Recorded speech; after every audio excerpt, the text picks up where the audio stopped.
Vamos a nuestra primera entrevistada, Delfina Erlax, concejala del Partido Justicialista. Bienvenida a Fuera de Juego. Bueno, muchas gracias, Eugenio. Bienvenida. Bueno, usted, Delfina, ¿ve la misma violencia que vemos en la respuesta en lo que son las redes, en la sociedad, a las opiniones diferentes en la política? Y la verdad que sí. Yo creo que cada vez se ha profundizado más esta polarización, ¿no? Y cualquier opinión que, por ejemplo, como comentábamos recién, uno haga hacia el gobierno, bueno, se contrapone con el gobierno anterior, con el kirchnerismo, con el peronismo. Y yo creo que hay una violencia generalizada, ¿no? Y en todo sentido, no solo en el ámbito político, sino en todos los lugares, ¿no? Como que nos hemos vuelto un poco más irrespetuosos. Yo creo que es generalizado eso. Y además también, que es nuevo, relativamente nuevo, ¿no? El tema de hacer comentarios, ¿no? Por las redes, donde, bueno, no es el cara a cara, entonces se dice cualquier cosa.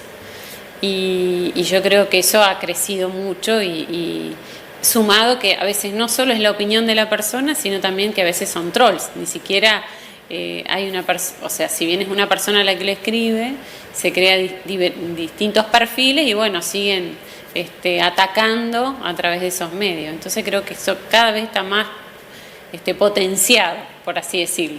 Sí, yo a fuerza de ser sincero diría que también en gobiernos anteriores hubo una especie de... Yo recuerdo cuando había fotos de periodistas frente al Congreso y les tiraban tomates y verduras a los periodistas opositores en otro gobierno, ¿no? En el gobierno anterior.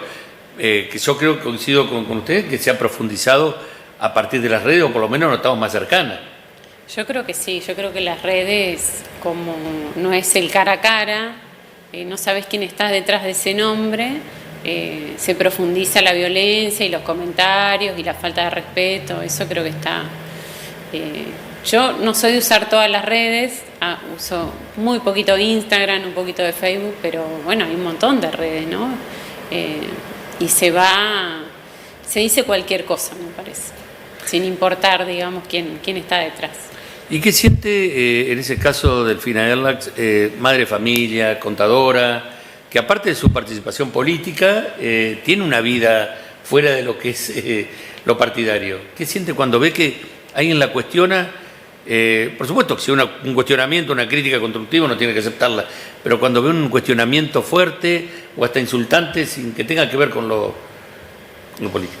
Y si bien te duele, uno sabe que cuando asume el cargo en el que esté, se va a enfrentar a eso, con lo cual es como que viene junto con el cargo los comentarios que puedan hacer de uno en cualquier entrevista. Seguramente después de esta entrevista va a haber comentarios positivos y negativos y así en todo, ¿no? Y el hecho de, bueno, en mi caso, que estoy como concejal de la oposición, se da un poco más, ¿no? Quizás el oficialismo tiene, digamos, como un poco más de changüí, ¿no? Como en cambio, desde el lado opositor es como que, bueno, pareciera que siempre estamos criticando y no es una crítica constructiva, ¿no? Y cuando en realidad uno busca eso, ¿no? Bueno, en todo momento es más fácil ser oficialista que opositor. Seguramente. Sí. Y hasta para los comentaristas, digamos. En mi caso el problema es que cambian los gobiernos. Yo nací opositor, pero el problema es que me cambian los gobiernos. Después todos se me enojan. Yo he pasado de, no sé, de antimenemista, antidelarruista, antimacrista, antikirchnerista y ahora, bueno, soy antimileísta. Claro. Yo me mantengo, pero Sos bueno. crítico, digamos. Está bien. Sí, Una mirada crítica. a veces me he equivocado, con varios, claro. Pero bueno. Delfina, por ahí vamos a atacar la parte municipal, pero me interesaría también algo de algo a nivel, aprovechando los conocimientos en ciencias económicas, me interesaría también algo a nivel nacional. Y por ahí empezamos por eso que me interesa más la parte local, pero ¿cómo puede ser? Hoy leía, el Tesoro de Estados Unidos, en un acto de grandeza y generosidad, vino y compró pesos, ¿sí? O sea, vendió dólares a 1.550 pesos. Pasó 7 días, 10 días, no quiero equivocarme en la fecha, y recompró sus dólares, pero a 1.450. O sea, su generosidad le llevó a ganar un 7%. ¿Es así eso? Sí, yo creo que, digamos, Estados Unidos no es que es generoso, sino que cada vez que ayuda a países, ¿no? Como es el caso de Argentina o países que están como emergentes, que no son potencia, ¿no? Como puede ser Estados Unidos, se aprovechan de esa situación, ¿no? De hecho, todos pudimos ver el acompañamiento que dio Trump, Estados Unidos, sus asesores, para que Milei gane las elecciones. No digo que eso sea todo, ¿no? Pero sí se difundieron muchos audios y videos donde Trump decía, bueno, realmente vamos a seguir acompañando si Milei gana las elecciones, si tiene la Cámara de Diputados y Senadores donde se puedan aprobar las leyes. Entonces creo que nada es gratuito, ¿no? Y yo soy bastante crítica, y bueno, creo que todos los que estamos en el peronismo, de esa amistad, entre comillas, con Trump, ¿no? Que obviamente que nos van a ayudar mientras sea un negocio para ellos, ¿no? Y no sé si el negocio es la moneda o qué quieren de nuestro país. Eso es lo que creo que vamos a estar viendo. Y Milei, por querer sostener este déficit cero, bueno, pone en juego un montón de cosas en la Argentina, ¿no? Yo insisto con esta pregunta, porque vino, a ver, supongamos, voy a hacer números redondos, ¿no? Pero puso 2.000 millones acá, vendió para el dólar, para que se mantenga el dólar barato, todo bárbaro, se mantuvo, bajó, todos son 2.000 millones. Cuando volvió a comprar, con los mismos pesos que había comprado, en vez de comprar 2.000, compró 2.130, por ejemplo. En 7 días, o en una semana o en 10 días, un 7% en 10 días es un golazo. Dígame, sí, ¿dónde invierto? Sí. Y esos 150 millones que se lleva de más, ¿de dónde salen? Y bueno, salen de todos nosotros, digamos. Acá nada es gratis. Pero bueno, es como yo pienso así, ¿no? Que realmente él hace toda esta movida para un provecho propio, ¿no? De ellos. Y bueno, en su momento era también para estabilizar el dólar, que no se disparara. Había mucho miedo post elecciones a ver qué iba a pasar. Yo creo que eso también influyó mucho en las personas a la hora de votar. Bueno, ¿qué pasa si le va mal a Milei, se va a desbarajustar todo? Eso también fueron muchos comentarios, ¿no? Que se dieron después en charlas posteriores a las elecciones. Ese escenario que se planteaba del fin, entonces, a ver si vamos por ese camino, ese escenario que se planteaba previamente a las elecciones, que se creía que iba a favorecer a la oposición, de que puede haber un caos, que el dólar se iba para arriba, que el apoyo de Estados Unidos va a ser un contrapeso, un salvavidas de plomo y demás, fue al revés. Y yo creo que sí, que fue al revés, digamos, que realmente se le dio ese voto de confianza al gobierno para que siguiera con sus políticas económicas y ver qué pasaba. Yo creo que fue un voto de confianza. Digamos, como quien dice, el país se pintó de violeta, digamos, ganó cómodamente en muchas localidades, en muchas provincias, y eso evidentemente ratificó, digamos, una confianza al gobierno oficial de que siga con ciertas políticas. Más allá de que quizás en la calle uno percibe otra cosa. De hecho, bueno, nosotros en campaña salimos mucho, recorrimos barrios, hablamos con los vecinos. No encontramos que la situación esté fantástica. Muchos con problemas económicos, sin llegar a fin de mes, con despidos, muchos despidos en la familia, sin trabajo, y sin embargo las urnas dijeron otra cosa. Entonces yo creo que hay que seguir haciendo una lectura de este resultado y evidentemente fue un voto de confianza nuevamente a Milei. Yo creo que directamente, yo no sé si compartís conmigo, Eugenio, pero no sé si la gente conocía realmente los candidatos de La Libertad Avanza, y sino que votó realmente el color violeta apoyando a Milei. Cuando ganó las elecciones presidenciales dijimos, bueno, no, fue un voto contra el kirchnerismo, pero ahora no solo fue contra el kirchnerismo, sino como ratificando, ¿no?, todo lo que ha llevado adelante Milei en estos 2 años. Vos dijiste recién, le dio un voto de confianza por 2 años, ¿no? Porque estos son 2 años, después hay una elección nueva y la gente verá qué hace, y esto no quiere decir que no gane de vuelta y no quiere decir que no pierda la elección, el actual oficialismo. Hacer futurismo en este país creo que es muy arriesgado. Sí. le dio un voto de confianza al gobierno, pese a todo, pese a las marchas de Garrahan, pese a las marchas universitarias, pese a las marchas de jubilados, pese a la situación económica, pese a todo eso, Sí. que creo que nadie lo puede negar. ¿Por qué no se la dio al peronismo, a esa confianza?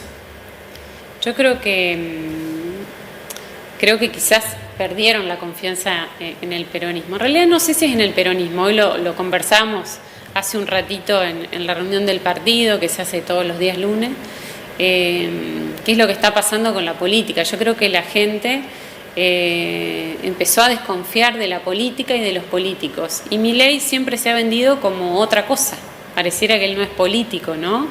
Y también con ese mensaje de la casta, y como que él pareciera que viene de otro planeta, ¿no? Y él es el presidente de los argentinos. Entonces yo creo que quienes estamos en funciones y bueno, quienes les gusta militar y son militantes, tenemos que lograr que se vuelva a confiar en la política, que se vuelva a confiar en los partidos políticos y ahí volver, en el caso mío, volver a confiar en el peronismo, ¿no?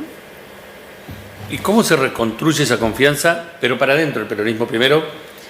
Porque, bueno, vimos que hay un pedido de sanción de parte del presidente del partido en Paraná, pedido de sanción a aquellos que fueron por el costado del peronismo, se me ocurre Rubatino, Maya y demás, y por otro lado, la diputada Galiar, del corazón de la cámpora, podríamos decir, donde, bueno, a mí en particular varios en off, me dijo, si yo estoy con Galiar, plantea en Gualeguay trae una reunión donde habla como nosotros vamos a ir, vamos a seguir en la misma. ¿Cómo se reconstruye esto? ¿Cómo se reconstruye? Unos que quieren sancionar, otros que dicen, a mí no me sancionan porque yo en realidad no quería dañar. Y es difícil, la verdad no tengo la receta, Eugenio, de cómo se va a recuperar eso, ¿no? Pero seguramente con diálogo.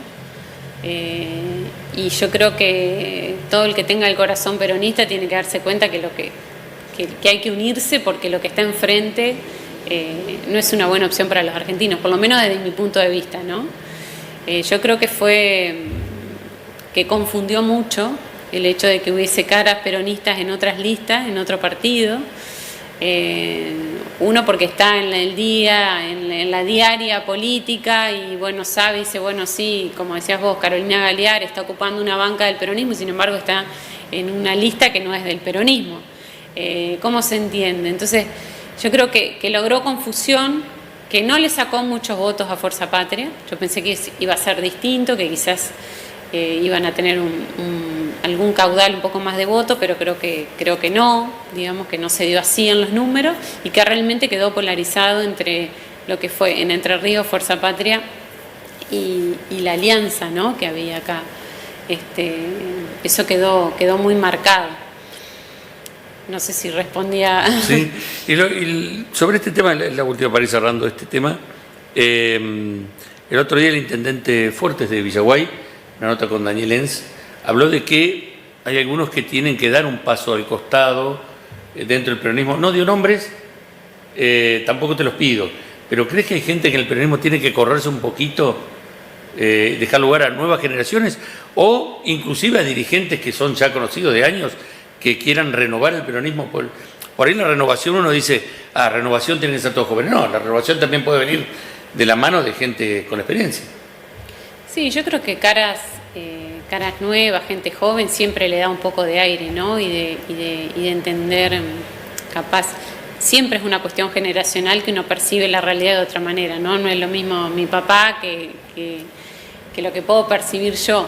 Yo creo que hay que tomar la experiencia de quienes hace muchos años que están en el peronismo, que lo han transitado, que han ocupado cargos, pero con una mirada renovadora que quizás lo traen también algunas caras. Yo creo que hoy no sobra nadie, que nos tenemos que unir todos, los más viejos, los más jóvenes, porque si no, no vamos a poder volver a llevarle una propuesta a los vecinos y a las vecinas, digamos. Así que más vale todos juntos que todos separados. Y una pregunta de compromiso, ¿qué rol ocuparía el exintendente Esteban Martín Piaggio en esta renovación del peronismo y a futuro acá en la ciudad? El que le ve del fin al LAC, yo no te pido una cuestión grupal. La verdad que no he conversado con Martín, digamos, que está esperando o que piensa para adelante, ¿no? Martín siempre fue una persona que habló de proyectos, no de nombres y apellidos, ¿no? Entonces, alguna vez que conversamos dijo, bueno, si nuestro proyecto puede volver a enamorar, después veremos quién lo lidera o quién puede ser esa cara.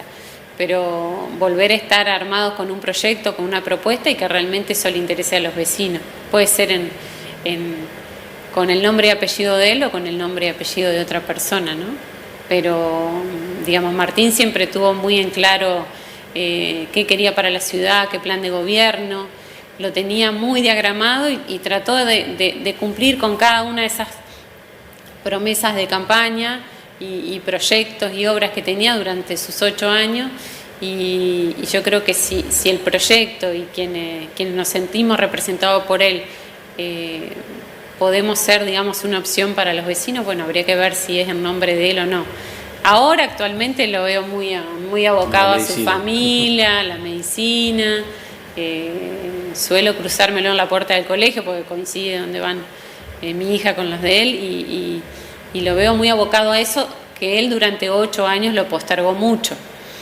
Pero habría que ver qué pasa dentro de... Bueno, nos falta tanto. No. Y vos ves esa posibilidad de que el grupo, digamos, el proyecto, vamos a hablar del proyecto, ya que nombraste eso, que el proyecto pueda volver a enamorar a la gente de Gualeguaychú, porque de hecho luego del primer mandato del exintendente ganaron por una amplia diferencia para el segundo mandato. ¿Vos crees que ese proyecto pueda volver a ser lo que fue en el primero? Y bueno, yo creo que primero hay que escuchar un poco más al vecino, ¿no? Que es lo que yo, por lo menos me pasa a mí, voy a hablar en lo personal, perdón que sea autorreferencial, pero a nosotros nos gustaba hablar de obra pública, de educación, de salud, y de repente tenemos un presidente que no habla de esas cosas, dice que no habla de obra pública, desfinancia las universidades, desfinancia la salud, entonces y tiene sus votos. Entonces digo, realmente eso es nuestro proyecto. ¿Va a querer, va a ser demandado por los vecinos o están esperando otra cosa de la política, digamos? Yo creo que esa es la lectura que tenemos que ir haciendo ahora. Lo que no quiere decir, perdón Eugenio, ¿sí? Digo que nosotros traicionemos nuestras ideas, digamos, y hagamos algo solo para volver al poder. Yo creo que hay que seguir, digamos, con las convicciones que tenemos, con lo que consideramos que es bueno y seguramente adecuarlo a las nuevas demandas. Pero yo creo que en el fondo todos los vecinos, digamos, le gusta la educación, no les gusta, o sea, creo que tiene un buen concepto de la educación pública, de la salud pública, tiene que funcionar y que hay que corregir un montón de cosas, pero que tiene que haber educación y salud para todos, ¿no? Y de la mano de la obra pública viene el trabajo, más allá de lo edilicio que pueda haber, viene de la mano del trabajo, y quién no va a querer trabajo, digamos, que da dignidad. Delfina, ya que entramos en lo local, hace unos pocos días se presentó el presupuesto. Sé que no han tenido mucho tiempo, todavía no han sido visitados por los funcionarios, no. Me parece, del área correspondiente para explicarlo. Pero sí te pediría, ¿qué te gustaría que tenga este presupuesto que no tuvo el anterior? Bueno, como bien, claro, como bien vos decís, se presentó el presupuesto, pero en la primera presentación, digamos, tienen los números muy cerrados, ¿no? O sea, por categoría y por tipo de gasto. Entonces, nos falta esa primera reunión con el secretario de Hacienda donde nos cuente, ¿no? Básicamente, a dónde se pone el foco más para este 2026. Sí vimos fondos en obra pública, bueno, el intendente ha anunciado muchas calles con asfaltado por la inauguración. No es la inauguración de nueva planta, aclarémoslo, ¿no? Es la planta que estaba trasladada con algunas mejoras que está llevando ahora adelante el asfalto de algunas calles. Pero, ¿qué me gustaría que tenga? Y que tenga recursos para los clubes que necesitan, que dan mucho acompañamiento a los niños y niñas de la ciudad, que los centros de salud cuenten con todo lo que tengan que contar, medicina, profesionales, medicamentos, todos los programas que tengan que ver con la participación ciudadana como presupuesto participativo, que tenga que ya no es más casi presupuesto participativo, ha cambiado mucho al que era originalmente, pero que cuente con recursos. Me gustaría que haya fondos para vivienda, que a simple vista no lo vimos. Yo creo que sigue siendo una demanda las soluciones habitacionales para los vecinos.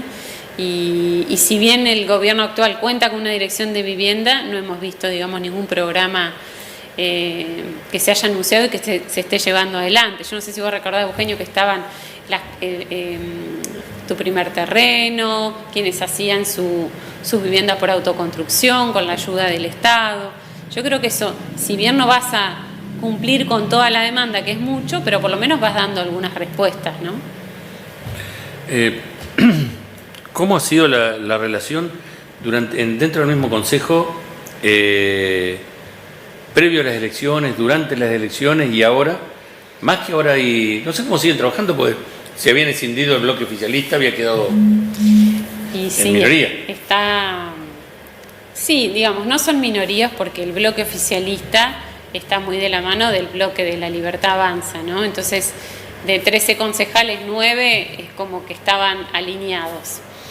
Una ruptura, sí, con los 2 concejales que venían del Partido Radical, que esa ruptura, digamos, evidente, pero bueno, ellos siguen teniendo mayoría.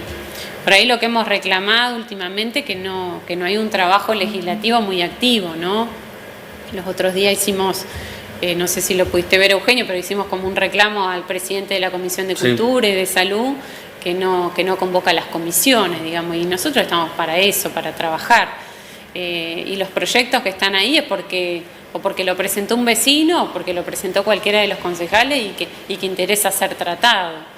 Entonces, no digo que todos los concejales, pero sí muchos no están, si bien esto es algo como muy nuestro, porque es parte del reglamento, convocando a las reuniones que correspondan, ¿no?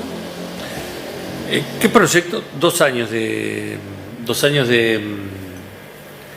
mandato que te toca como concejal aquí en Gualeguaychú. ¿Qué te faltó estos 2 años? Que no te quedan 2 años para cumplirlo. ¿O cuál es la idea un poquito? ¿Qué ideas tenías cuando entraste? Ya sabiendo que eras oposición y que tenías las limitaciones, ¿no es cierto?, de ser oposición para presentarlos, pero ¿qué idea tenías y qué es lo que te falta, que te gustaría? Sí, la realidad es que cuando uno empieza como con muchas expectativas y de repente sabes que no contás con los votos para los proyectos que querés llevar adelante. De todas maneras, si me permitís, hace muy poquito aprobamos unos proyectos que habíamos presentado nosotros y que la verdad tuvimos el acompañamiento del bloque oficialista y también de La Libertad Avanza. Uno se llamó Mejorar tu Hogar, que es para dar soluciones habitacionales, respuestas para algunos vecinos que a veces están transitando algunas cuestiones de salud y necesitan hacer alguna adecuación de su vivienda porque no está en condiciones, o adaptar un baño o lo que fuere, y destinándose parte del presupuesto para que el vecino que va a pedir una respuesta sobre eso ya tenga una partida como para irse con una solución, ¿no? Y eso es un proyecto, por ejemplo, que si bien era algo que yo creo que todos los gobiernos lo vienen haciendo, no contaba con una norma que dé el respaldo y la continuidad de esa política. Así que para nosotros fue muy alentador que ese proyecto pudiera salir. María Cira Aguisi, que estuvo los otros días, ella trabajó mucho tiempo en la dirección de vivienda y esto era también una parte de una necesidad que, como te digo, si bien se daban respuestas, no tenía un marco que le dé continuidad en el tiempo y le dé el respaldo de tener una partida específica para eso, por ejemplo. Hoy también estuvimos tratando un proyecto de ludopatía, que es un tema que yo creo que es muy importante, que si querés en otra oportunidad lo profundizamos más, para hacer programas y que a través del Poder Ejecutivo, a través de la Dirección de Educación... Yo creo que la misma crisis que como que te tienta poder salvarte mediante el juego. Claro, y también en los jóvenes, sí. que hay muchas aplicaciones y demás y que los niños están jugando y que creemos que eso es algo que hay que desde el Estado poder dar herramientas, ¿no?, a los padres, a los jóvenes, a las instituciones y bueno, eso es un proyecto que hoy lo estuvimos conversando en comisión y que en breve va a salir. Y bueno, como así hemos presentado un montón de iniciativas y bueno, algunas prosperan y otras no.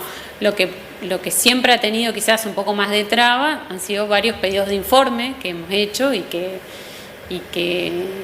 no hemos conseguido los votos para que pueda pasarse el expediente al Ejecutivo para tener una respuesta, o estando en el Ejecutivo no ha venido una respuesta para ello. Bueno, Delfina, muchas gracias por acompañarnos hoy aquí en Fuera de Juego. Gracias a vos, Eugenio. Bueno.